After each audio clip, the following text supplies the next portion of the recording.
ইন্টিগ্রেশনের ক্লাস শুরু করবো ইনশাআল্লাহ। তো ফার্স্টে আমরা জেনে নিই যে আসলে ইন্টিগ্রেশনটা কি। তো ইন্টিগ্রেশন শব্দের অর্থটা হলো যোগজীকরণ। তো যোগজীকরণ শব্দটা শোনার পরে আসলে আমরা এখানে দেখছি যে যোগ ও জীবন, দ্যাট মিনস যোগ জাতীয় একটা শব্দ লুকায়িত আছে। তো যোগ মানে হলো কি যোগ, হ্যাঁ আসলেই যে এক্স্যাক্টলি যে ইন্টিগ্রেশনের ভেতরে আসলে যোগ জাতীয় কোনো কিছু লুকায়িত আছে। তো ইন্টিগ্রেশনের সামেশন শব্দটার মিনিং হলো সমষ্টি। তো সেই সামেশনের প্রথম ওয়ার্ড এস থেকেই এই ইন্টিগ্রেশনের এই যে সামেশনের যে সেই এস থেকে ইন্টিগ্রেশন যে সিম্বল, এই সিম্বলটা নেওয়া হয়েছে, যেটা নিয়েছিলাম আমরা, যেটা দেখিয়েছিলাম লিবনিজ। তো এই এসটা হলো আমাদের ইন্টিগ্রেশনের সিম্বল। তো এখন দেখো যে ইন্টিগ্রেশনটা যে আসলে সমষ্টি, এই ব্যাপারটাকে যদি বলি যে এফ অফ এক্স একটা যদি ফাংশন হয়, সেই ফাংশনের যে ডোমেন আমরা পাই, সেই ডোমেন এবং রেঞ্জের মাধ্যমে একটা নির্দিষ্ট পরিমাণ ডোমেনের জন্য, একটা নির্দিষ্ট পরিমাণ ডোমেন এর জন্য যে রেঞ্জ পাই, সেই রেঞ্জ ডোমেন এবং রেঞ্জের মাধ্যমে যে একটা সমষ্টি, সে ফাংশনের যে সমষ্টি, সেই সমষ্টিটাকে অ্যাকচুয়ালি আমরা বলি হলো ইন্টিগ্রেশন। তো আমরা যদি ব্যাপারটাকে যদি হলো একটা ফাংশন দিয়ে যদি রিপ্রেজেন্ট করি তাহলে ভালো করে বুঝবো। তো আমরা একদম সিম্পল একটা ফাংশন নিই, f of x equal to just x, একদম সিম্পল একটা ফাংশন নিলাম। তো আমরা বলতে পারি এফ অফ এক্স সমান y equal to f of x বা ওয়াই ইকুয়াল টু এক্স। তারপরে ফাংশনের চিত্র যদি ড্র করি তাহলে এক্স এর ভ্যালু যখন 0, ওয়াই এর ভ্যালু তখন হচ্ছে 0, দ্যাট মিন্স পয়েন্টটা কোথায় এখানে। এক্স এর ভ্যালু যখন 1 তখন ওয়াই এর ভ্যালু হচ্ছে 1, দ্যাট মিন্স পয়েন্টটা কোথায় এখানে। এক্স এর ভ্যালু যখন 2, ওয়াই এর ভ্যালু তখন হলো 2, দ্যাট মিন্স পয়েন্টটা কোথায় এখানে। এইভাবে পর্যায়ক্রমে যদি পয়েন্টগুলো যদি আঁকাই তাহলে হয়তো আমরা একটা এইভাবে একটা চিত্র পাবো, এইভাবে একটা কার্ভের একটা চিত্র পাবো। ধরে নিই এই কার্ভটা হলো y equal to f of x। তো y ইকুয়াল টু যদি f অফ x যদি হয় এই কার্ভটা, তাহলে আমরা এখন বললাম যে ডোমেইন এর ভ্যালু 1, দ্যাট ইজ x এর ভ্যালু বলে ডোমেইন ফাংশনের জন্য, আশা করি এটা ডোমেইন রেঞ্জের ক্লাসে থেকে শিখেছো। ডোমেইন এর ভ্যালু 1 না, আমরা বললাম 2, ডোমেইন এর ভ্যালু 2 হতে 5। এর ভিতরে ডোমেইনের ভ্যালু 2 এর জন্য আমরা y এর ভ্যালু কত পাবো, 2 পাবো। আবার ডোমেইনের ভ্যালু মানে ডোমেইনের ভ্যালু 2 এর জন্য, ডোমেইন 2 এর জন্য আমরা রেঞ্জ পাবো কত, 2, দ্যাট মিন্স আমরা x এর ভ্যালু 2 এর জন্য y এর ভ্যালু পাবো 2, আবার x এর ভ্যালু 5 এর জন্য y এর ভ্যালু পাবো কত, পাবো 5। এই যে এই 2 থেকে 5 এর ভিতরে, 2 থেকে 5 এর ভিতরে যে একটা ক্ষেত্র তৈরি হলো, এই ক্ষেত্রে সমস্ত অংশের সমষ্টিটাকে রিপ্রেজেন্ট করার জন্য আমরা ইন্টিগ্রেশন ব্যবহার করে থাকি। ইন্টিগ্রেশনের মাধ্যমে এর সমস্ত অংশের যোগফলটা ইন্টিগ্রেশনের মাধ্যমে দেখানো যায়। তো আমরা ব্যাপারটাকে যদি আমরা একটা উদাহরণ হিসেবে এই ফাংশনটাকে উদাহরণ হিসেবে যদি আমরা যদি সিম্পল ভাবে আমরা এর ভিতর সমস্ত অংশের সমষ্টি বের করবো এবং ইন্টিগ্রেশন দ্বারা বের করলে ব্যাপারটাকে ভালোভাবে বুঝতে পারবো। তো আসো আমরা ব্যাপারটাকে এইভাবে রিপ্রেজেন্ট করি যে আসলে হচ্ছে ডিফারেন্সিয়েশনটা কি। এই ফাংশনটার জন্য যদি ডিফারেন্সিয়েশনের কথা বলতাম, এই ফাংশনটার জন্য যদি ডিফারেন্সিয়েশন বলতাম যে কোনো এই ফাংশনের যে কোনো একটা পয়েন্টে dx পরিমাণ, x এর ভ্যালু dx পরিমাণ বৃদ্ধিতে y এর ভ্যালু dy পরিমাণ বৃদ্ধি পাচ্ছে, এই হারটাকে আমরা বলছিলাম হলো ডিফারেন্সিয়েশন। তো এই ফাংশনটা এই x এর ভ্যালু dx বৃদ্ধিতে y এর ভ্যালু dy হারে বৃদ্ধি পাচ্ছে, এই অনুসারে ফাংশনটা চলছে। দ্যাট মিন্স এই ফাংশনের প্রতিটা পয়েন্টে dx পরিমাণ বৃদ্ধিতে dy পরিমাণ বৃদ্ধি পাচ্ছে, x এর ভ্যালু dx বৃদ্ধিতে y এর ভ্যালু dy বৃদ্ধি পাচ্ছে। এটা হলো আমাদের এই হারটা নির্দেশ করছে আমাদের ডিফারেন্সিয়েশন। আমরা যদি বলি যে এই যে 2 থেকে আমরা সামান্য একটু বড় নিব, x এর ভ্যালু 2 থেকে যদি সামান্য একটু বড় নিই, একটু আগে যেমন আমরা দেখালাম x এর ভ্যালু যখন 2, y এর ভ্যালু ছিল 2, এখন আমরা x এর ভ্যালু যদি 2.0001 নিই, তো y এর ভ্যালু পাবো 2.0001, দ্যাট মিন্স 2.001 মানে কি 2 থেকে সামান্য একটু বড় এরকম। x এর ভ্যালু যদি 2.002 যদি নিই, তাহলে y এর ভ্যালু আমরা 2.002 পাবো। এইভাবে করে পর্যায়ক্রমে আমরা সামান্য একদম যত ছোট নেওয়া যায় এভাবে ছোট করে নিচ্ছি, এইভাবে ছোট করে নিচ্ছি, নিতে নিতে নিতে নিতে এইভাবে ছোট করে নিতে নিতে নিতে x এর ভ্যালু যখন 5, সে 5 পর্যন্ত চলে গেছে। এই যে x এর ভ্যালু সামান্য একটু বাড়িয়ে নিচ্ছি 2.0001, তারপর 2.0002, 2.0003 এইভাবে বাড়াতে বাড়াতে 5 পর্যন্ত নিয়ে গেছি। কিন্তু সমগ্র যে অংশটা তৈরি হয়েছে এই অংশটা সমষ্টিটাই হলো ইন্টিগ্রেশন দ্বারা রিপ্রেজেন্ট করেছে। তারপরে তাহলে এই ব্যাপারটাকে আগে সিম্পলি আগে রিপ্রেজেন্ট করে দিই, যে আমরা বললাম যে হলো এই যে অংশটা পেলাম, এই যে একটা ক্ষেত্র পেলাম, এই ক্ষেত্রের ক্ষেত্রফলটা আমরা দেখি সিম্পলভাবে বের করে দেখি যে সিম্পলভাবে কীভাবে বের করে যায়। এটা তো একটা ট্রাপিজাম ক্ষেত্র তৈরি হয়ে গেছে, এটা একটা ট্রাপিজাম ক্ষেত্র তৈরি হয়ে গেছে আমার এখানে, যার এটুকুর ভ্যালু হলো 2, যেহেতু এক্স এর ভ্যালু 2 তাই ওয়াই এর ভ্যালু 2 হবে ফাংশন অনুসারে, আর এটুকুর ভ্যালু হচ্ছে 5। এখন আসলে আমরা দেখি এই অংশটুকুর ভ্যালু কত, পুরোটা কত 5, এটুকু কত 2, তাহলে এটুকু কত হবে 3। ওকে, এটা কিন্তু একটা ট্রাপিজাম হয়ে গেছে। তো এই ট্রাপিজামটাকে যদি একটু উল্টে দিই তাহলে চিত্রটা দাঁড়ায় হচ্ছে এরকম, চিত্র দ্বারা হচ্ছে এরকম, নিচে হবে হলো এইভাবে করে উল্টাচ্ছি, দ্যাট মিন্স এখানে হবে 5, এখানে হবে 2, এখানে হবে 3। আসলে বুঝছো, জাস্ট আমরা 90 ডিগ্রি অ্যাঙ্গেলে রোটেট করে দিয়েছি এটাকে। তাহলে দেখো আমরা এই ট্রাপিজাম অংশের সমগ্র অংশের ক্ষেত্রফলটা কিভাবে বের করতে পারি। আমরা জানি ট্রাপিজামের ক্ষেত্রফল সমান ক্ষেত্রফল ইকুয়াল টু বিপরীত বাহুদ্বয়ের যোগফল বাই 2 ইনটু লম্ব বা উচ্চতা। এখান থেকে কত পাই আমরা বলতো, এই জায়গা থেকে আমরা দেখছি যে হচ্ছে যে যদি আমরা এটা যদি যোগ করি তাহলে যোগ করলে আমরা পাই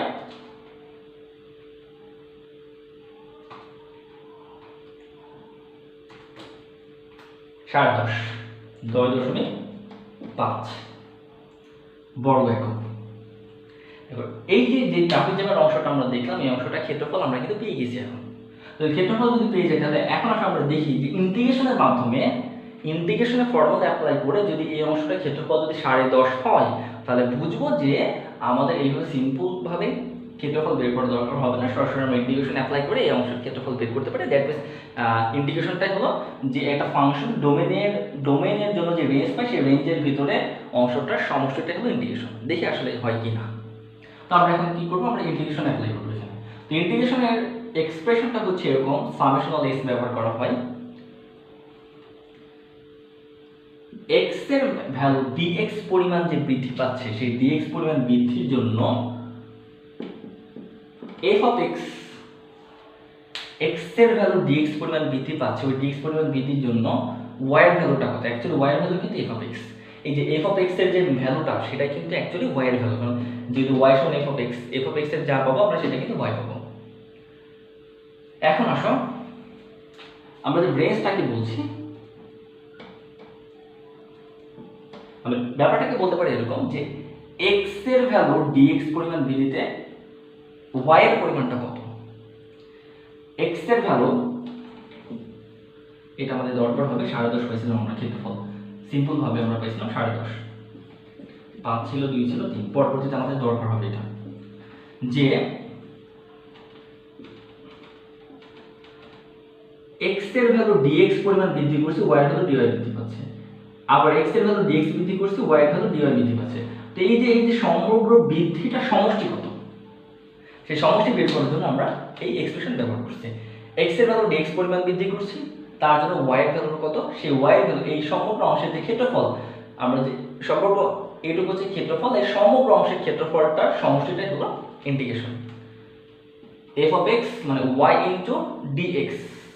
x এর ভ্যালু dx পরিমাণ বৃদ্ধিতে y এর ভ্যালু কত, আর এই দুটোর গুণফলটাই হলো ক্ষেত্রফল, আর সেই ক্ষেত্রফলের সমষ্টিটাই এই সামেশনের চিহ্নটার দ্বারা, এটা আসলে আমরা সামেশন s ব্যবহার করছি এখানে। এই সমগ্র অংশের ক্ষেত্রফল, এই ছোট অংশের ক্ষেত্রফল, এইভাবে ক্ষুদ্র ক্ষুদ্র ক্ষুদ্র অংশের ক্ষেত্রফলের সমষ্টিটাই এই পুরো অংশের ক্ষেত্রফল দ্বারা, এই ক্ষেত্রফল রিপ্রেজেন্ট করার জন্য আমরা এই ইন্টিগ্রেশন এক্সপ্রেশনটা প্রকাশ করছি।